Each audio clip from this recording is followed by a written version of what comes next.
Afternoon, Mikel. Hello. I was just at open training just now. It looks like good news. Riccardo, Calafiori, Piero and Hincapié back on the training pitch. Are they ready for Sunday? Yeah, we have still another training session, so we'll see tomorrow after that to assess everybody and make the decision first of all in the squad. No fresh injury worries from the Inter game? No, after Inter we had no issues reported.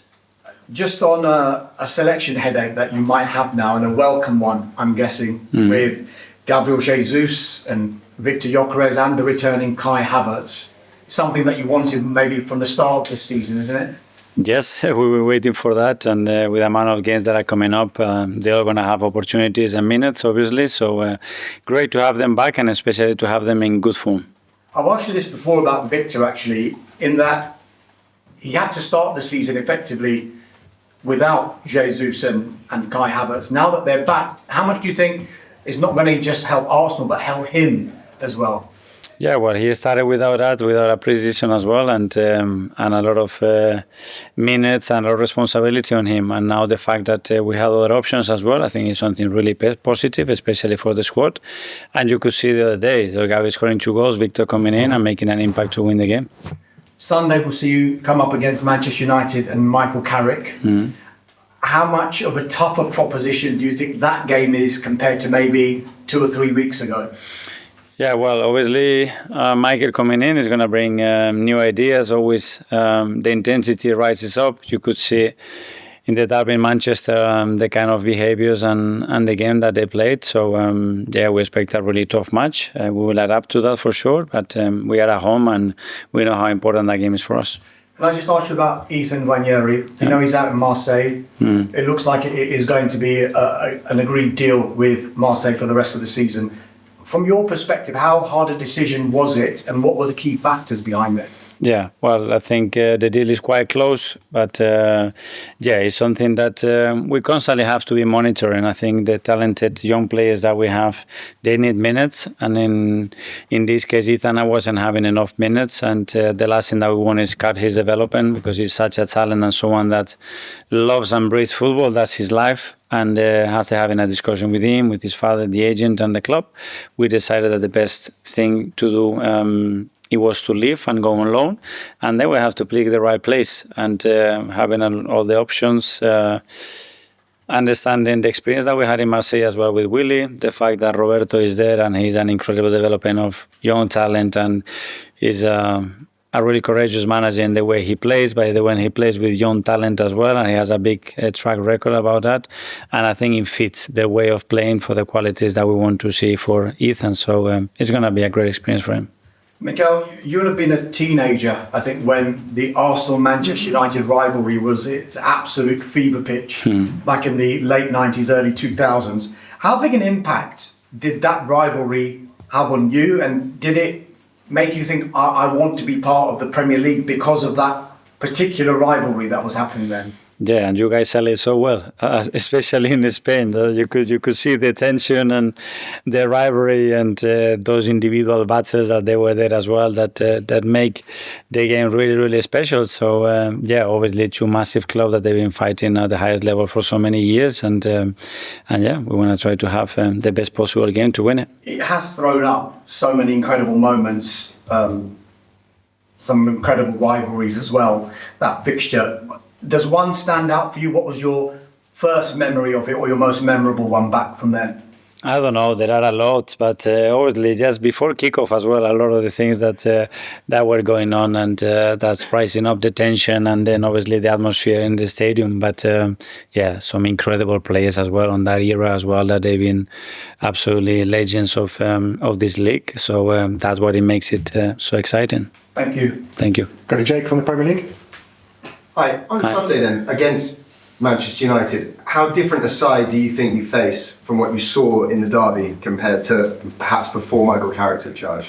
We don't know. Every game is different. Obviously, at the end, the individuals are the ones that make the difference, or the ones that make the game in a certain way. And we're going to try to be ourselves, be very dominant like we always want to be, impose the game that we want to play. And regardless of what they want to do, we want to take the game in the areas that are very good for us.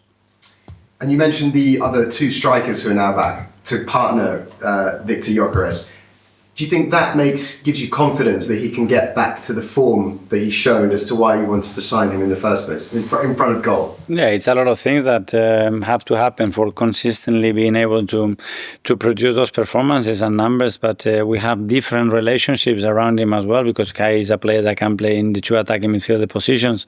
So we can vary in relation to the opponents, their behavior, and the game that we want to play. So that's very good. And just lastly, you touched on it earlier. You came to a club that you knew, like Michael Carrick has done. When you arrive in the first place, does it? I want to say give you a head start, but does it make the sort of settling in period easier, or is there more pressure on you?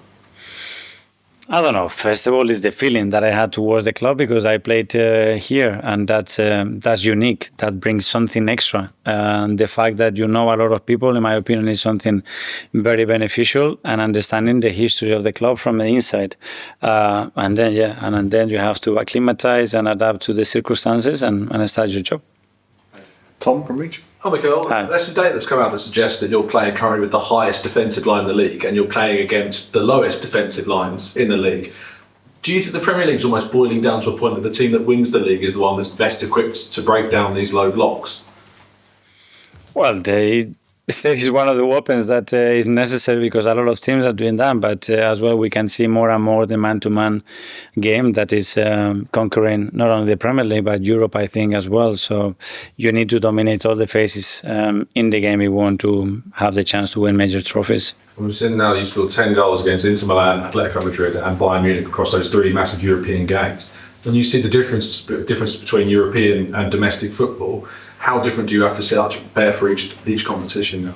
Yeah, it is very different. First of all, sometimes because the information that and the time that you have to prepare those games, and when you don't know them that much, it is a bit different. Then the rules change a little bit in the way the games are managed as well. And yeah, there is always an element of you are in or out, you need the points, you don't. So the results as well and how teams behave can change. But yeah, so far it's been good. James Athletic. Hi, Mikel. Hi. We'll talk to you about Kai. He's obviously been back with the group for a few weeks now, but we've not seen him yet in the Premier League or the Champions League. Can you let us know your assessment of kind of where he is in his rehab and how happy you are with his progress so far? Well, he's very close. Obviously, he's been out for a long time, almost a year, for different reasons. And now we have to be very smart in the manner that we manage that load, the minutes. And I'm sure in the next few weeks he's going to play minutes. I cannot tell you in which competition, because that will depend as well on the game context. And it's a context that is positive to throw him in or not with his qualities. And yeah, it's great that we have him. We can use him in different positions. We will see him in different positions. And we are really happy to have him. And is the aim really to take your time to make sure that when you enter the decisive period of the season, March, April, May, that you've got Kai fit and firing at that point? Yes, because after a long-term injury, it's not only the period that you come in, it's what happens in the next 6 to 8 weeks. And we want to maintain that and manage that really well. So after we can creep it up, as you said, when all the big games are coming up, and we have make sure that everybody is in the right mind and physically at the highest level. James, CBS. Yeah. Hi, Mikel. I know you're not a big social media user, but maybe you're aware of the nerves and the tension that's on there among the Arsenal fan base, and I think many of us would say that's drifting into the stadium a little bit. You know, you're top of the Champions League, not 7 points clear in the Premier League. What would be your message to supporters to sort of try to calm the nerves? It's not about calming, it's about continuing to do what we are doing really well and try to evolve every single day to be better. So from their side is continue doing what they do in the stadium, create more energy, more positiveness around the games in each actions. And if we do that and we create that kind of a scenario, we're going to make it more and more difficult to the opponent, and that's going to help us to win more games. Pep Guardiola's just said you're the best team in the world. Do you agree? I don't know. I think we are the team that wants to be constantly better, that we're doing a lot of things right, but we are far from perfect. And our only aim is to sustain the level that we are doing, but especially in certain areas, try to improve again. James, ESPN. Mikel, whenever you play against United, you talk a lot about transition, how dangerous they are on transition. Is that where you think there will be one loss? It's one of the areas. I mean, they are so good in a lot of departments. It's clear that when that team has a space to run and certain players to activate those runs, they become lethal. And you saw that a few days ago in Manchester. But they have a lot of attributes to cause you problems. But as well, like every team, they have their weaknesses as well. I mean, in terms of that transition play, are they the best in the league at that, do you think? I don't know. Historically, there's always been something very, very linked to that, and the profile of players that they always have, and certain individuals that are so good at activating those spaces as well. But yeah, I don't know the stats exactly, but for sure they are one of the best. Maximum standard? Okay.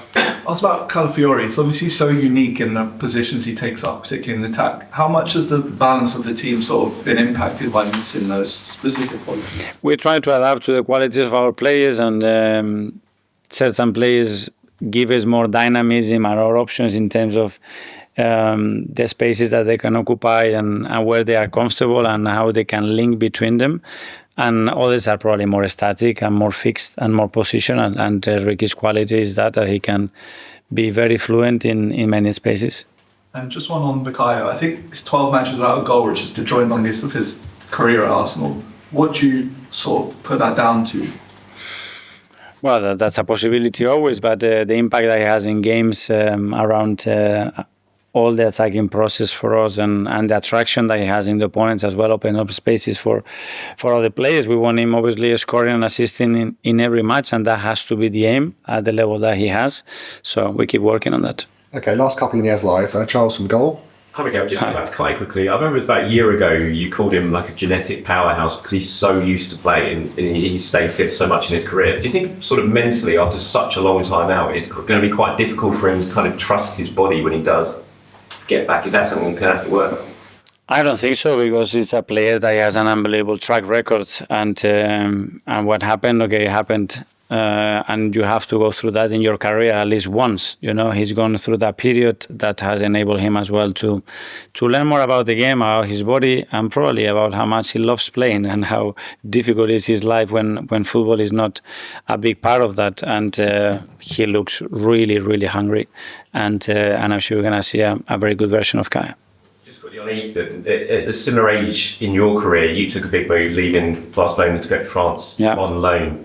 The experience that you spoke very fondly of, have you sort of used that and spoken to Ethan about that? I think that this time he spends there won't just be good for him on the pitch, but off the pitch as well in terms of learning the experience. Yes, and not only me, but a lot of players that they have these kind of situations, and just understanding how he's going to feel, because when they talk about the opportunity and the clubs that are interested on you to go, the first thing is excitement. You are willing to play, you speak to the manager, he's very keen on you, and you're going to play at the weekend, and you're going to start a lot of games, and this is all very good.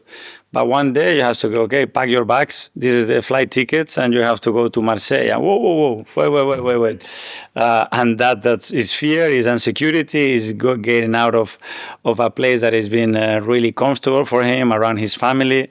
But then this is the thing. At the end, you have to be thrown there into the Sharks in an incredible football culture and atmosphere and club. And it's going to make him so much good. And finally, Phil from Piero. Hi, Mikel. Just going back to that comment from Pep earlier about Arsenal being the best team in the world. Appreciate probably don't want to say we are the best team in the world, but is it a big compliment to come from someone like him, because you know he was your relationships were documented? Just to hear that, it must be give you a bit of a buzz. It's always much better to hear positive things about your team and the work that you are doing, but obviously that's a big word, especially because, in my opinion, to be related to that, you have to win a lot of things, and we haven't. But we certainly have the purpose to be the best version that we can be every single day, and we're not going to stop till we achieve that. And just one on Gabriel Jesus, obviously played so well the other night. Is it difficult to leave someone like that out of the team when he scores 2 goals, plays so well, obviously with United, to come on Sunday? Well, it's exactly what you want from your strikers, the same that Viktor did. But at the end, you have to pick what you think is the best team to start against a different opposition, a different context, and then how you're going to finish the game as well. So tomorrow evening or the morning of the match, we will decide that. Okay, that finishes the As Live section. We'll go.